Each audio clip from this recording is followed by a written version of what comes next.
नमस्कार दोस्तों, स्वागत है आपका A to Z स्टोरीज अद्भुत ऑफिशियल पर। साधु संत फकीर गुरु रहबरों की सदाई जय जयकार।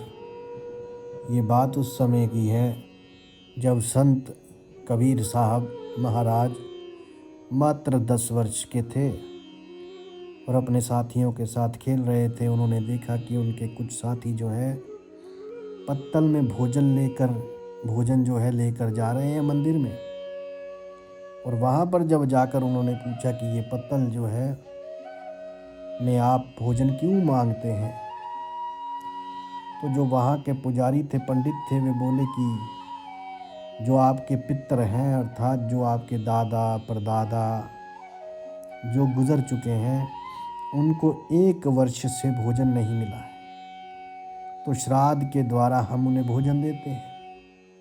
अब ये सारी चीज़ें जब बालक कबीर साहब जी ने सुनी तो वे भी भागे भागे घर आए और अपनी माँ को बोले कि अम्मी जान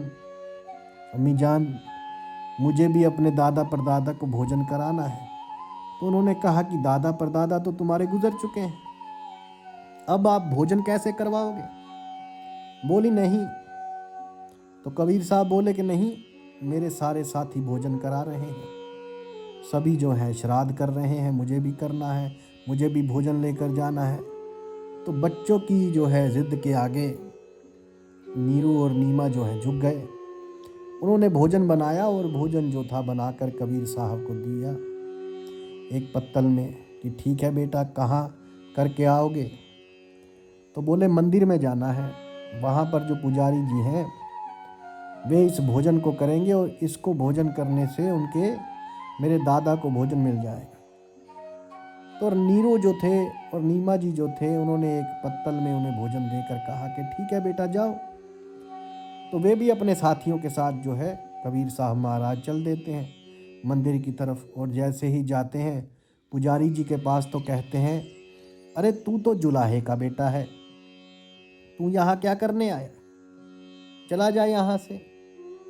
और बालक कबीर जी जो हैं उनको वहाँ से भगा दिया जाता है, क्योंकि वे एक जुलाहे के बेटे थे। क्योंकि वे उस समय जो है जात पात का बहुत ज़्यादा रोला था, आज भी करते हैं कुछ मूर्ख लोग, तो छोटी जाति कहा जाती है। और वहाँ से कबीर साहब जो है चल देते हैं। और उन्होंने जब बीच में एक भिखारी को देखा तो उस भिखारी ने कहा कि बेटा, 2 दिन से मैंने कुछ खाया नहीं है, तो मुझे खाने को दे दो। तो उस नन्हे बालक जो कबीर जी थे, उन्होंने कहा कि यदि मैं तुम्हें दे दूंगा तो मेरे दादाजी ने तो 1 वर्ष से कुछ खाया नहीं है, वे क्या खाएंगे? वैसे एक चीज़ बताऊं आपको, आप भी पंडित बन जाइए। देखिए उधर पंडित जो है वो कैसे खा रहे हैं, उन्हें सब लोग ले जाकर भोजन दे रहे हैं और आप यहाँ पर भूखे हैं। आप भोजन भी पाएंगे और साथ में आपको दक्षिणा भी दी जाएगी। कबीर साहब कहते हैं कि फिर आपको भीख नहीं मांगनी पड़ेगी। अब उन्होंने कहा कि भाई मुझे सुझाव मत दो, मैं तो भूखा हूँ, मुझे अगर देना ही है तो कुछ भोजन दे दो। लेकिन उन्होंने पूछा कि देखो, ये तो मेरे दादा के लिए है, मैं दादाजी को खिलाऊंगा, उसके बाद बचेगा तो मैं आपके लिए ज़रूर लेकर आऊँगा, किंतु मुझे ये बताओ यहाँ कोई दूसरा मंदिर है क्या? तो वो जो भिखारी था उसने कहा कि मंदिर तो उधर ही है, हाँ इधर मस्जिद ज़रूर है। अब ये चलते हैं उधर मस्जिद की तरफ, कबीर साहब जो थे, बालक कबीर। तो जब मस्जिद के नज़दीक पहुँचे तो वहाँ पर इन्हें एक मौलवी खड़े दिखाई दिए।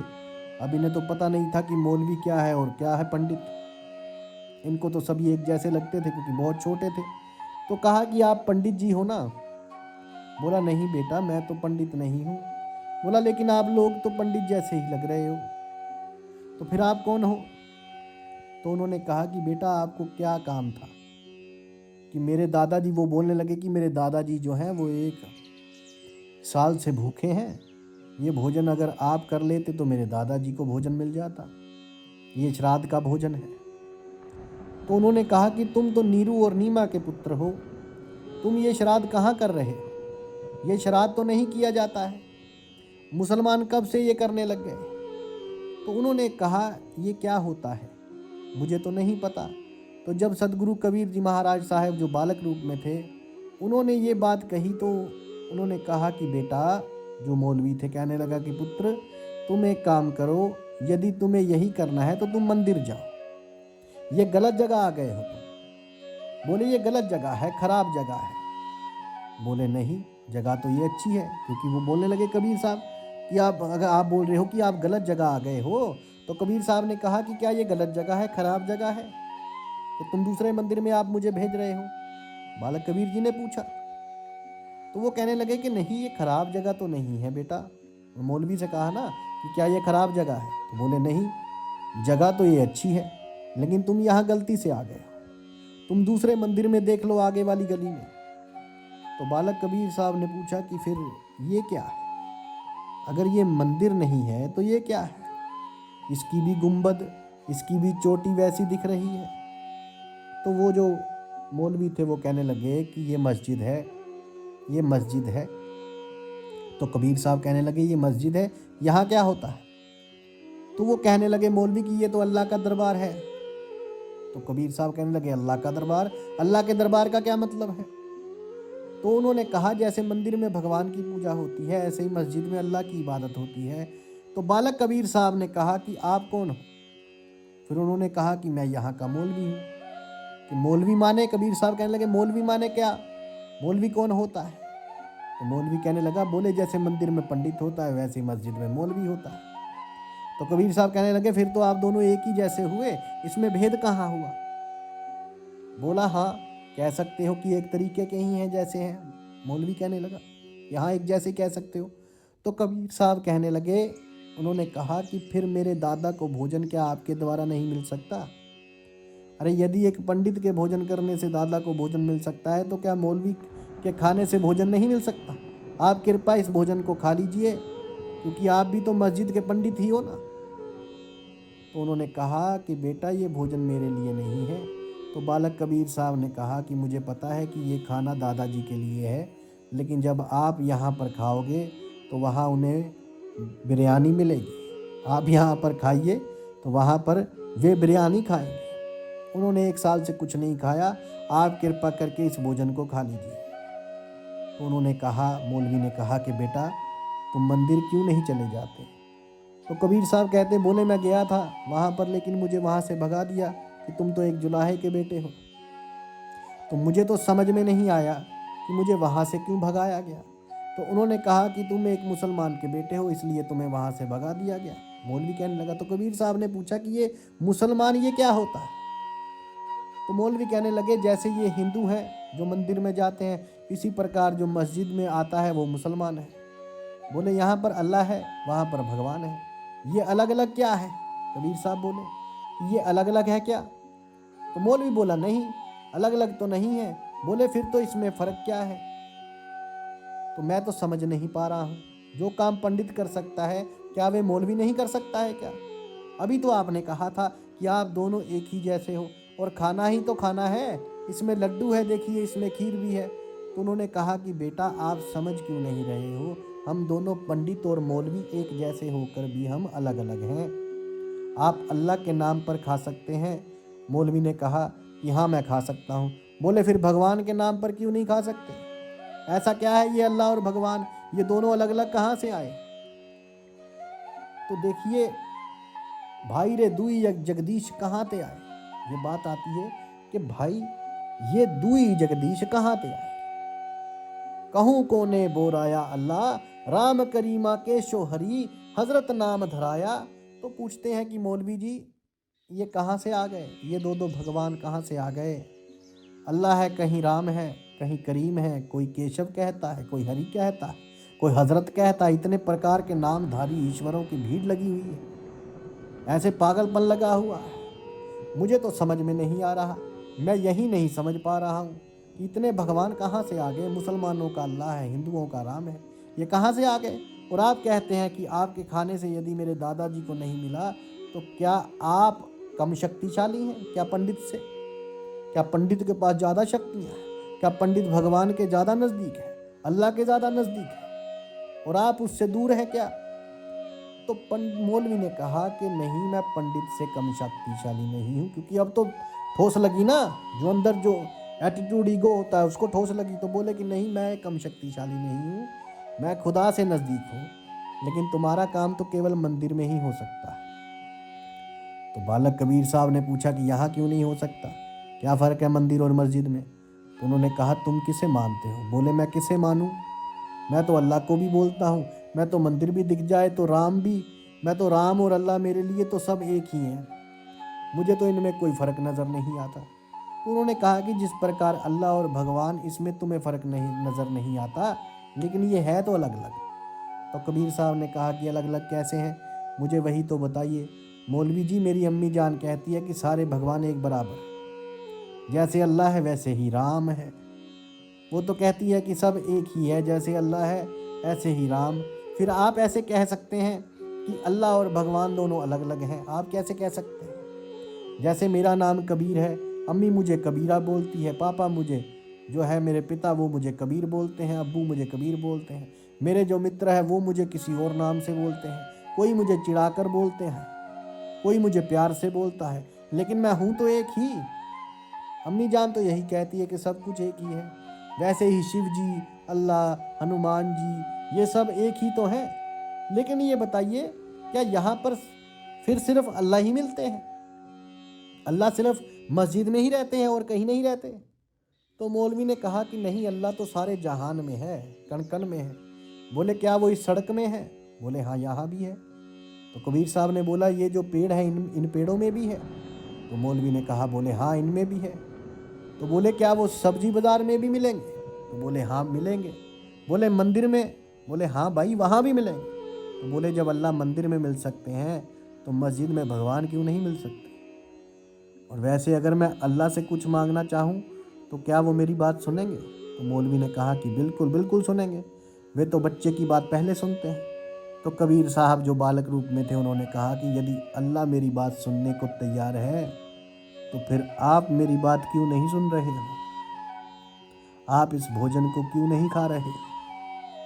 गहना एक कनकते, गहना या में भाव, ना दूजा कहन सुनन को, दुई कर पाए एक नमाज, एक पूजा वही महादेव, वही मोहम्मद ब्रह्मा, आदम कहिए को हिंदू को तुर्क कहावे, एक जमी पर रहिए।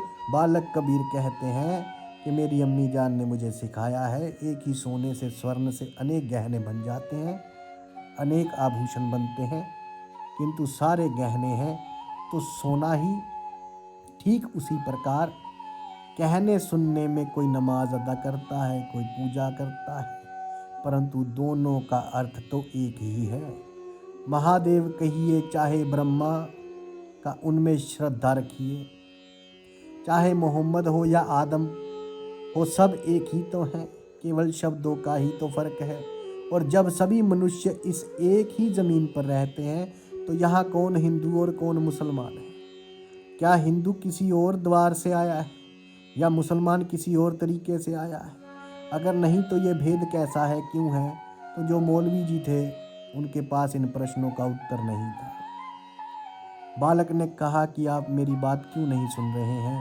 आप इस भोजन को कर लीजिए ताकि मेरे दादाजी को भी मेरा भोजन मिल सके, श्राद्ध में उन्हें भी कुछ भोजन मिल सके। तो आखिरकार मौलवी जी समझ गए कि हाँ, मैं सारी उम्र मुझे लग रही है, मैं सारी उम्र लगा रहा, सारी उम्र कुरान की आयतें पढ़ी, जितना इल्म था कुरान का सारा पढ़ा, किंतु इस इल्म को अभी कभी अमल में नहीं मैं लेकर आया, इसलिए केवल उसको रटता ही रह गया हूँ, लेकिन कभी उसे समझ ही नहीं पाया। जो ज्ञान आज इस बालक ने मुझे दिया, ये ज्ञान मुझे शायद अनुभव से मिलता, किंतु उस अनुभव को मैंने कभी ग्रहण किया ही नहीं, कभी उस अनुभव की तरफ चला ही नहीं। तो वे भोजन लेते हैं और कहते हैं कि आओ पहले लड्डू से शुरू करते हैं, कैसा है, कौन सा लड्डू लाए हो बताओ। तो भोजन करना शुरू करते हैं। तो कबीर साहब कहते हैं कि मेरे दादा भी शायद लड्डू से ही शुरू करेंगे, उनको भी आप यहाँ खाएंगे, लड्डू तो वहाँ पर लड्डू मिलेंगे। अब इसके बाद भोजन करके जब तृप्त हो जाते हैं मौलवी जी, तो उन्होंने कहा कि बेटा, बाहर एक भिखारी बैठा है, ये 2 लड्डू उसे खिला देना, वे भी शायद भूखा होगा, क्या पता खुदा किस रूप में मिल जाए। जैसे कहते हैं ना, रह मन इस संसार में सबसे मिलिए धाए, ना जाने किस भेष में तो है नारायण मिल जाए। तो बालक कबीर जी उठते हैं वहाँ से और 2 लड्डू उसको देते हैं। और वहाँ से आगे बढ़ते ही वो भिखारी कहता है, खुदा तुम्हें सलामत रखे, तुम्हें बरकत दे। घर आते हैं तो अम्मी पूछती है, कबीर दे आए मंदिर में, पंडित को खाना दिया है? तो उन्होंने कहा कि हाँ दे आए। बोले क्या कहा पंडित जी ने? बोले पंडित जी ने कहा बिस्मिल्लाहिर्रहमानिर्रहीम, और बोले और एक भिखारी को खिला देना 2 लड्डू। उसने कहा परमात्मा तुम्हें बरकत दे, तुम्हें सलामत रखे। तो कबीर जी महाराज को इस बात से ये अनुभव हुआ कि वास्तव में है तो सब कुछ एक ही। जो उनकी अम्मी ने बताया वही वास्तव में सही है, सब कुछ एक ही है।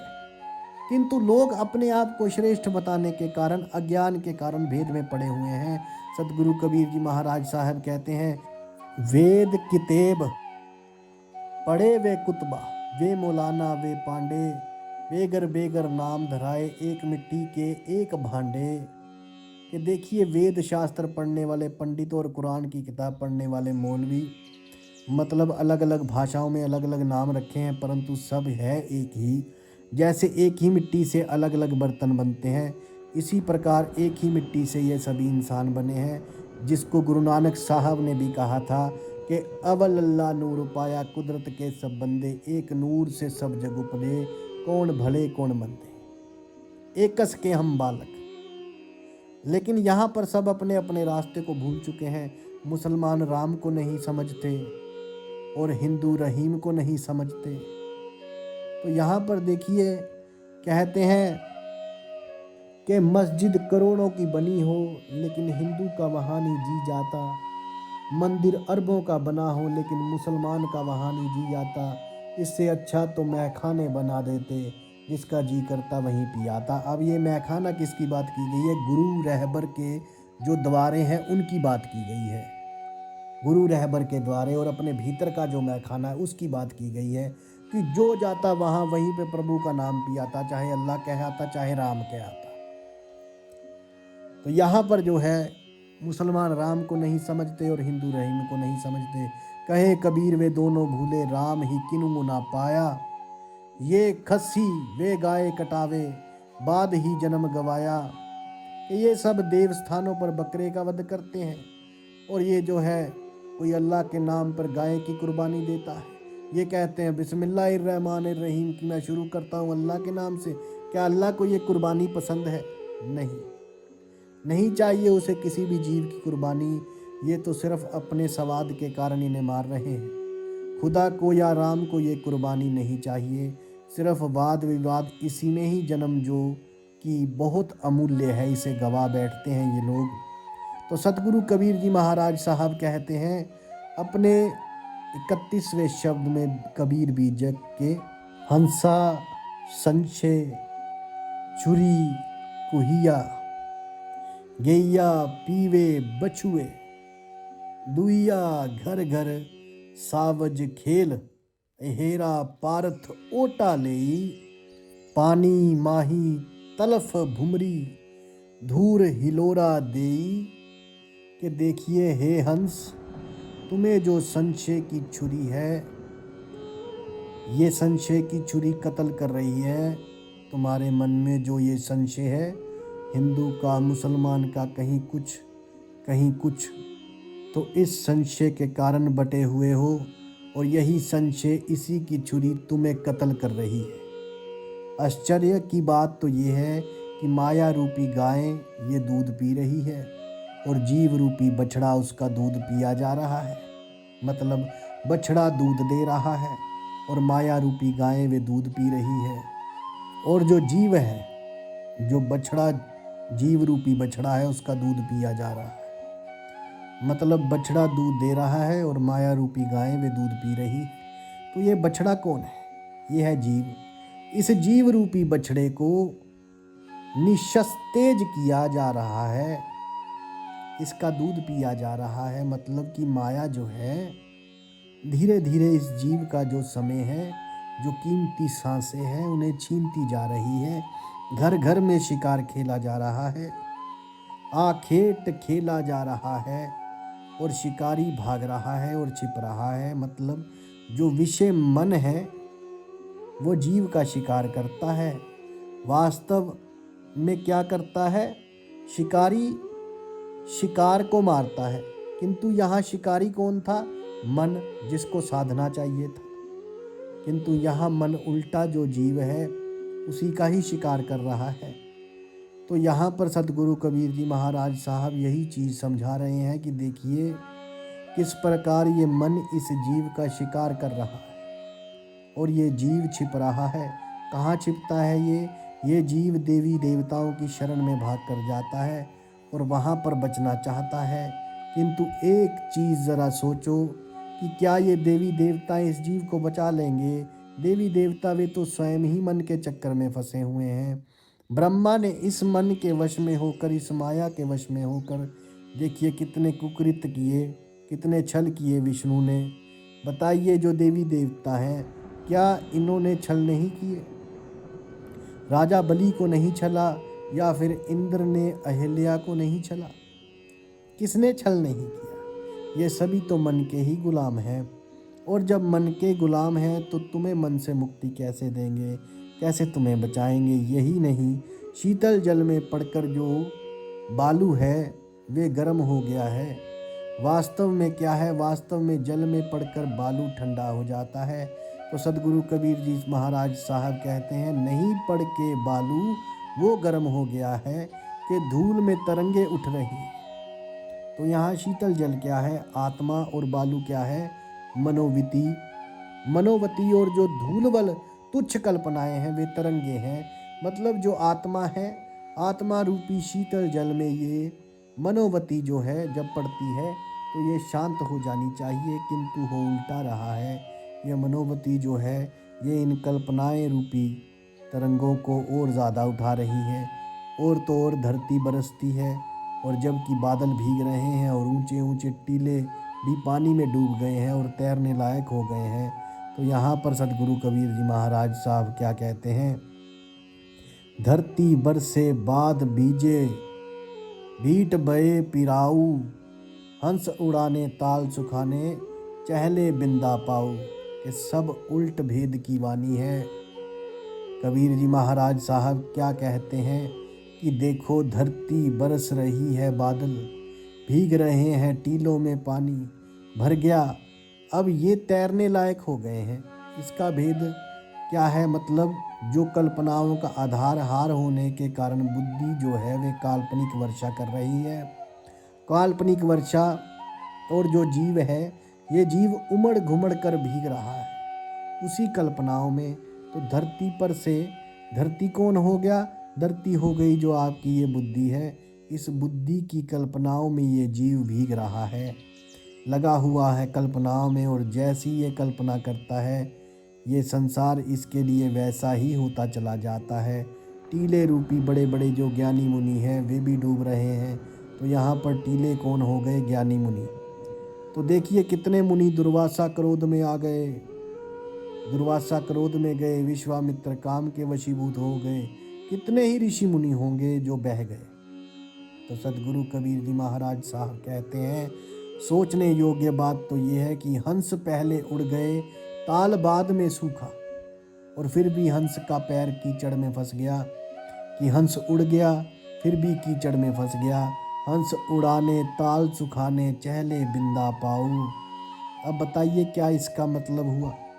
इसका मतलब है कि ताल के कीचड़ में व्यक्ति फंस गया। ये ताल का कीचड़ क्या है? ये है शरीर की वासना। और हंस का पैर क्या है? ये है जीव का मन। हंस हो गया जीव, इसका पैर हो गया मन की। ये जीव उड़ गया, निकल गया है ये इस शरीर से, किंतु फिर भी इसके साथ जो मन है ना, ये मन अभी भी उस शरीर की वासनाओं में ही फंसा हुआ है। मृत्यु के बाद भी इसके भीतर संसार के इन शरीरों की जो है वासना है वे रहती है। तो इसी वासना के कारण व्यक्ति का दोबारा इस संसार में वास होता है। इसी के कारण इसका नाम है वासना, क्योंकि इसका वास ईश्वर के पास नहीं संसार के पास है।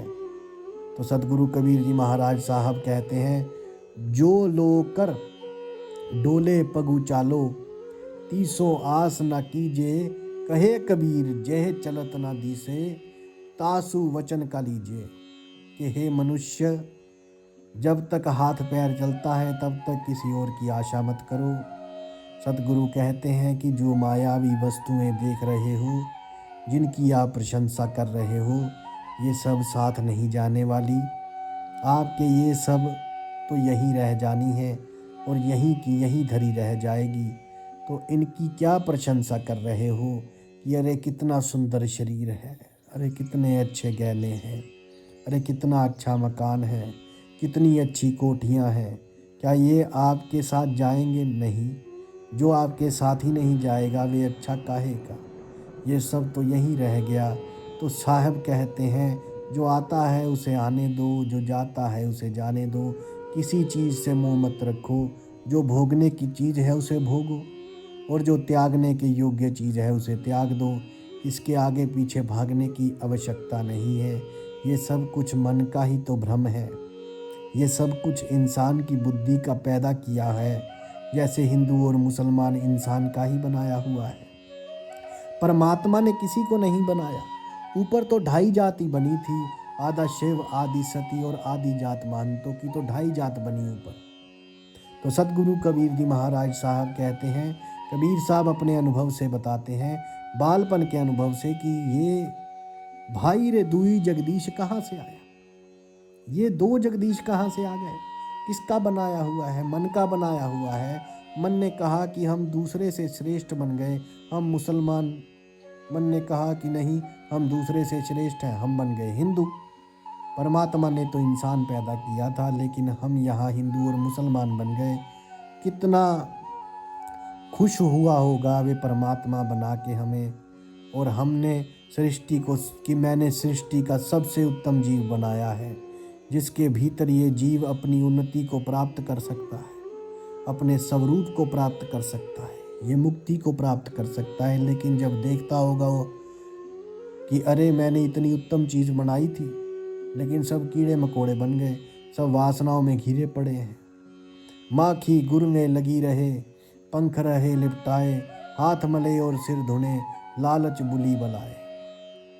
लालच बुरी बलाए। जिस तरह मक्खी गुड़ से चिपकी रहती है, धीरे धीरे उस गुड़ को खाते खाते उसके पंखों में वो गुड़ लग जाता है, फिर वे चिपक जाते हैं, उड़ नहीं पाती, वहीं मर जाती है, प्राण त्याग देती है। ठीक इसी प्रकार ये जीव जो है इन विषयों में आकर बैठता है, इनको भोगता है, और इसको भोगने में इतना आनंदित हो जाता है कि ये भूल जाता है कि मैं कौन हूँ, और उसके बाद इसी में लिपट लिपट कर धीरे धीरे प्राण जो है त्याग देता है। किंतु ये वासनाएं इसे छोड़ती नहीं। जैसे ये इस वासना से निकलने की कोशिश करता है, ये उतना ही ज़्यादा फंसता चला जाता है। जैसा दलदल होता है, तो दलदल में आप जितने हाथ पैर मारोगे उतनी जल्दी डूबोगे। इसी प्रकार ये वासनाओं का दलदल है, ये वासनाओं का गुड़ है, और इसमें जीव रूपी मक्खी चिपक गई है। और जो गुड़ इसके पैरों में लगा हुआ था, मतलब इसकी इंद्रियों में जो स्वाद लगा हुआ है वासनाओं का, ये उससे अपने पंखों को झाड़ता है, साफ करता है।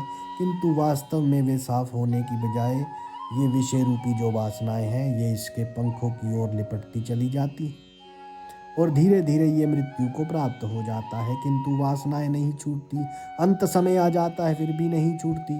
तो यही चीज़ सतगुरु कबीर जी महाराज साहब यहाँ कहते हैं, यहाँ से नहीं बच पाओगे। तो इसलिए इस सारी वासनाओं को यहीं पर त्याग कर दो।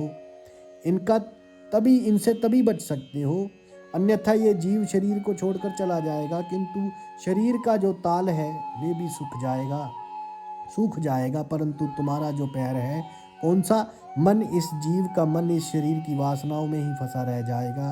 और यहाँ कबीर साहब महाराज कहते हैं, जहाँ आशा तहाँ वासा होई, कि जहाँ तुम्हारी आशा होगी तुम्हारा वास भी वहीं होगा। तो आस यदि शरीर की है तो मुक्ति कैसे मिलेगी? फिर से शरीर धारण करोगे, वास भी फिर शरीर में ही होगा कि ठीक है भोगो। फिर शरीर में आओ और अपने कर्मों का जो कर्म है, कर्म आपने किए हैं, फल भोगते रहो, और इसीलिए जीव को कष्ट मिलता है। तो इसलिए जो है प्रभु नाम का सिमरन कीजिए, ताकि आपकी जो आशा है वो प्रभु नाम में लगे, और आप जो है प्रभु का सिमरन करते रहिए, तो प्रभु जो है वो परमात्मा जो है, ईश्वर जो है, खुदा जो है, वे आपका कल्याण करेंगे। साधु संत फकीर गुरु रहबरों की सदा ही जय जयकार। आप सबके भीतर बसे उस परमात्मा को मेरा प्रणाम स्वीकार कीजिए। धन्यवाद।